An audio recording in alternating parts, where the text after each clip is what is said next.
budget submission, and they represented 1,200 businesses. They had big concerns about housing. Cork Chamber's latest survey of its 1,200 members revealed the availability of rental accommodation as a top threat to growth, second only to Brexit.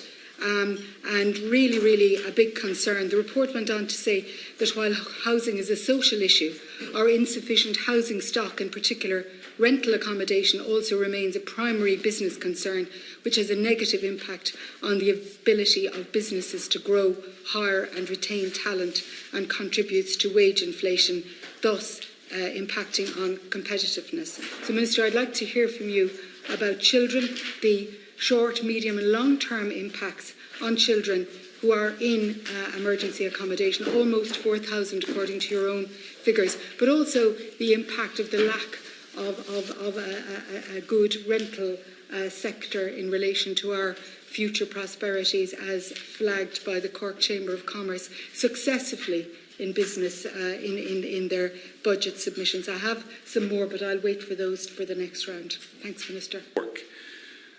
We need more rental properties in this country.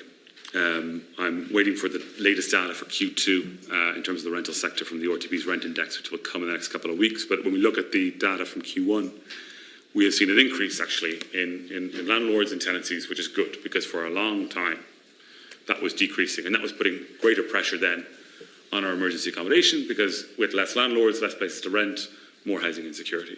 So perhaps that's now turning back in the other direction. Q2 will give us more information on that. Cork needs more rental properties. Those rental properties at scale are not going to come from individual landlords bringing one property, two properties to the market. They will only come from building apartments.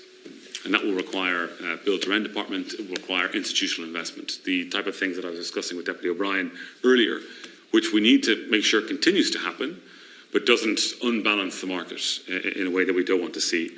Right now, as I said earlier, I think 10,000 of the 350,000 rental stock is with institutional investors. It is increasing, and we're keeping it under review. And I have met with representation from Cork on the challenges that they have around building apartments at a point that people can afford to buy or rent them.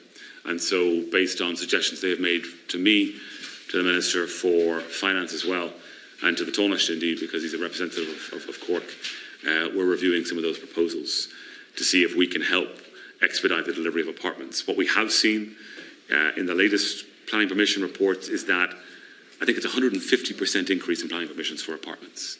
Planning permissions for apartments now exceed planning permissions for homes at a rate of 5 to 1.